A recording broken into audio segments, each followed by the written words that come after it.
I'm here to introduce myself to you and a little bit of the germplasm that we have here. But I first want to start by recognizing my predecessor, Dr. Carl Griffey. Carl worked tirelessly to build the program that you see behind me. You can see out here that all of this material has been very well managed by the folks here at the Eastern Virginia AREC. We are very indebted to them for working with us over the past many decades, and we hope that this continues to be such a great relationship. We certainly don't have the bandwidth to manage two locations, so we have another smaller location in Blacksburg so that our students can see some plants on a regular basis. But this is where the bulk of our breeding material is right now. Actually, most of it is not within your site today. If you were to walk all the way down to the end of this road, you would find we got about 40 some odd thousand head rows down there, and then just on the other side of those trees behind the house, and kind of nestled back into its own little private field, is where we do the bulk of our yield trials. This year, okay, now we rotate obviously, but that's where everything is this year. Carl really built this program into what it is today. He worked 7 days a week, 12, 15 hours a day, I don't know. But that man was a tireless man. He worked very hard. He cared very much about the farmers here in Virginia, the farmers down toward Florida all the way up to Canada. Very special emphasis on leaf rust resistance when he got here, and you will see now this year we don't have much disease. This is a good disease year for growers, terrible disease year for breeders. We like to, it's pretty difficult to make selection on disease when we don't have it. But you'll see that in a typical year, a lot of these lines have very clean foliage. That is because Carl has worked to really introgress a lot of leaf rust resistance as well as other resistances to things like powdery mildew, septoria. So I have been handed germplasm, this genetic resource, that you'd be hard pressed to make an argument that there's a better one, a better public breeding program in the eastern United States. I mean, I've been very fortunate to have inherited this program. And so I am working here to continue the work of Carl Griffey in improving these varieties, but we're also looking to modernize the program, incorporating some more, newer technologies. We don't take notes on paper anymore. We take notes on tablets or, related. This allows us to get data faster so that we can process that data faster, make better decisions earlier, and hopefully also get our data out to our collaborators a little earlier too. So no transcribing data from paper anymore. It doesn't come with its own problems. Any of you that have ever lost a file or something like that, I mean, there's always hiccups, but so far we've been pretty successful. We're hoping to integrate, more of a digital infrastructure into the program.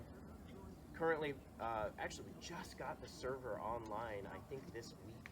So we have a server that's being hosted by the Advanced Resources Computing at Virginia Tech, and we will eventually probably make most of that data public through the library at Virginia Tech, we've partnered with them to do so. I have had the fortune of being able to come into a program that had a whole lot of data on a whole lot of lines and kept very good records on all that, and it was all in the cold room. So what we did this last fall was we took all of that material and we genotyped it. Okay, so now I have DNA information on everything out here that isn't a private line, only our materials. And that allows us to use information to build predictive models based on the phenotypes that we have out here, the genotypes that we collect at the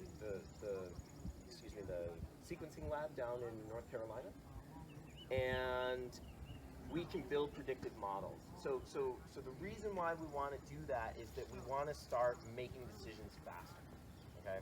So I'll talk a little bit more about that as I kind of introduce some of the varieties and give you a little feel for that.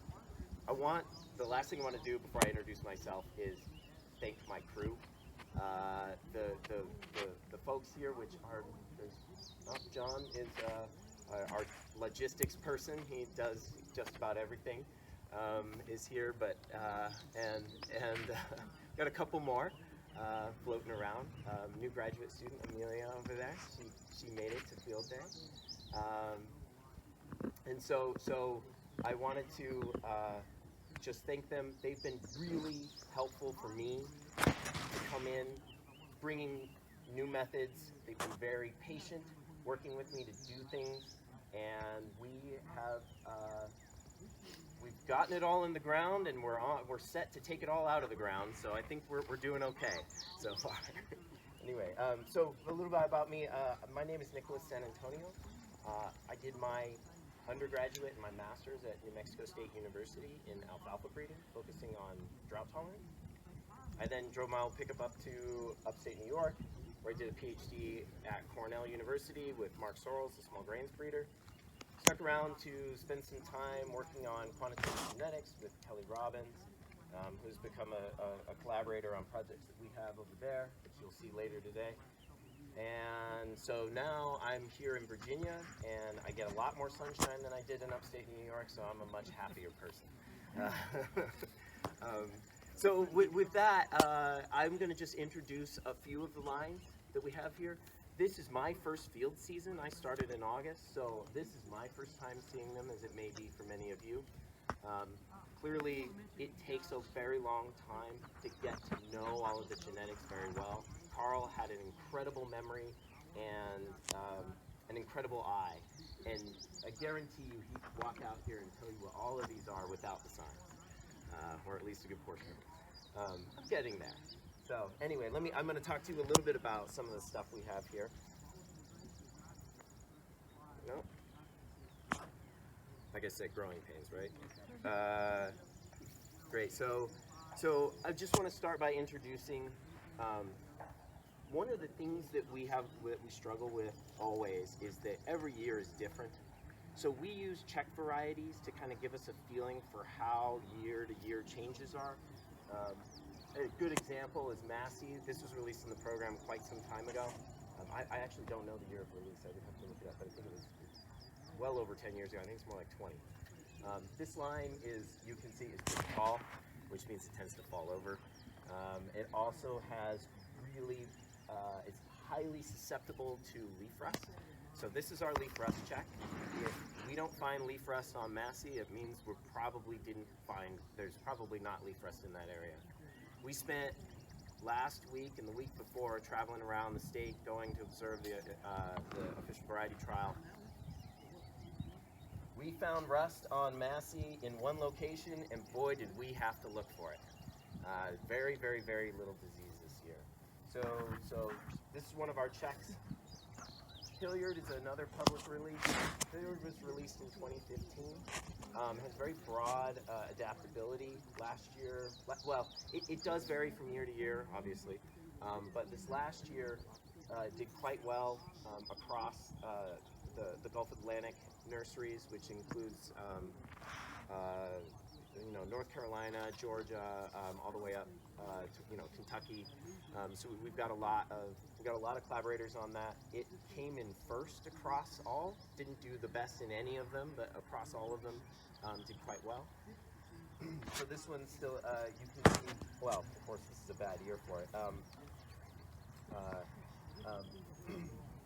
Quite resistant to foliar diseases, as most of Carl's material is. We hope to maintain that. Liberty 5658 was released in 2019. This is a unique one. It has a very high protein for a soft wheat. So there are two kinds of wheat. There's soft, well, there's many kinds of wheat, but for our purposes here, there's soft winter and there's hard winter. The softs, which you'll learn a little bit more about the hards from Lou, our hard wheat breeder. But this is a soft variety that has very high protein, so it can be used for blending with other wheats to make bread flour, as opposed to just cake or pastry flour, as most of your softs are used for. It also has good leaf rust resistance, good FHB resistance, Fusarium head blight. I'll talk a little bit more about that. Both of these two lines, 202 was released last year, 429 was also released last year. This one looks like we're going to find a home for. This one will be privately licensed. We use private licenses, so we do public releases of some of our best material. We also privately license some of them out. It's one of the ways that we generate revenue for the program, and that's how we can fund the 8 or 9 people that work in the program right now. I don't even remember exactly how many it is. Some of them are partials, like Michelle. And so this one, I'll just give you a couple of things. It did pretty good last year in the state, came in 9th. Does about 9% better than Hilliard. Like I said, we like to use some of these as checks to kind of know where we are. A little bit later, good leaf rust and powdery mildew, a little susceptible to Fusarium head blight, but has a good disease package otherwise. So we don't have a name for this one yet. 202 also did quite well, similar yield to Hilliard, but significantly earlier, so farmers can get it off earlier if they want a double crop, and it's a little shorter. Good leaf rust and powdery mildew resistance. This one has been marketed under the name Cropland 8118, so that's that one's out, and you can go buy a bag of seed today, I hope. Probably not, actually, just maybe next year. These two lines, 74 and 75, are sisters. I want to point them out because they are relatively high yielding, about 5% higher than Hilliard, but they both are highly resistant, and they have good good foliar disease resistance, but highly resistant to scab, which is the same thing as Fusarium head blight. I use them interchangeably. And you'll learn a little bit more about FHB from our scab breeder, Josh Fitzgerald. But just briefly, scab produces a toxin that must be kept at very low levels, or else it is not suitable for human or animal consumption. Both of these lines are highly resistant, but they do not have the one locus that is commonly associated with resistance to FHB. Okay, so there's a gene called FHB, a region, I should say, called FHB1 that confers resistance. These two lines don't have it, but consistently come in low in FHB scores and DOM scores. Okay, so they have other regions that allow them to either escape infection or fight it off. Now, we don't know a lot of the mechanisms behind these. We just know that they work. So as a breeder, I don't necessarily need to know what something is. I just need to be able to select for it. Moving forward, we'll kind of mosey down. I'm going to skip over quite a few of these.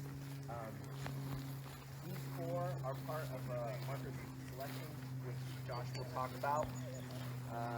This FHB MAS, so marker assisted selection. These four all have FHB1 in them, and so they do have that region that I was talking about, and they have quite low DON values, low scab incidence and severity, but they also perform very well, which is exciting. When they first started to move this region into adapted material, it kind of came with a yield drag. We're finally starting to get over that.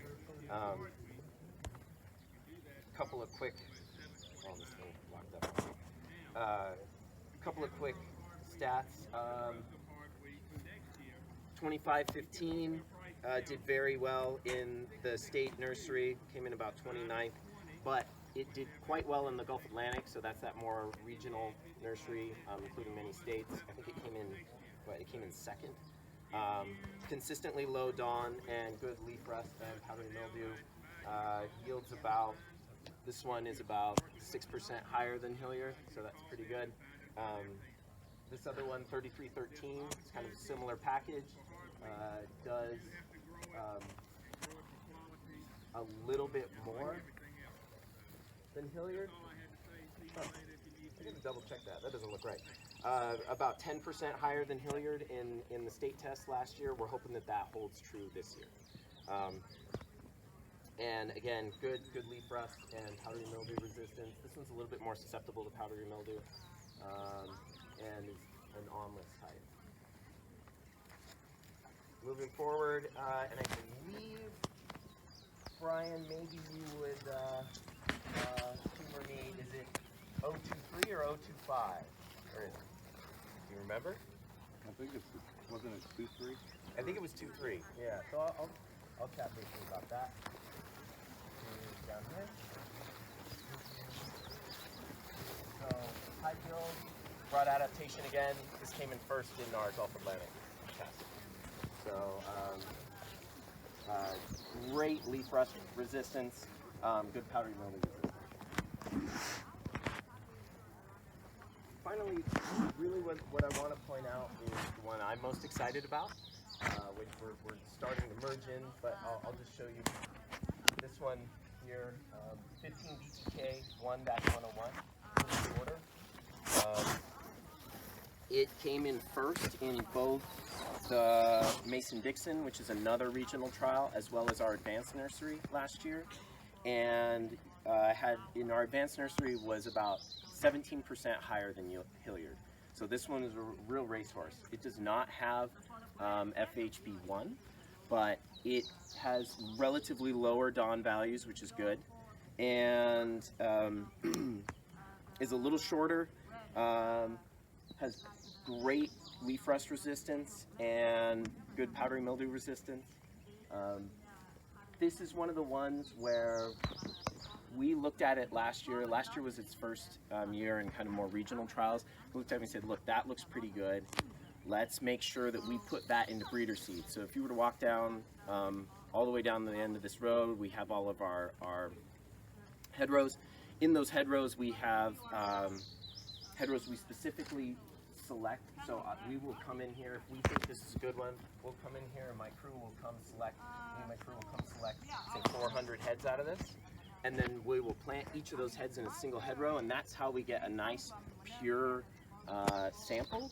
So then Michelle will then go out and she carefully takes notes on them. If she sees anything that doesn't look right, she'll pull out that entire row.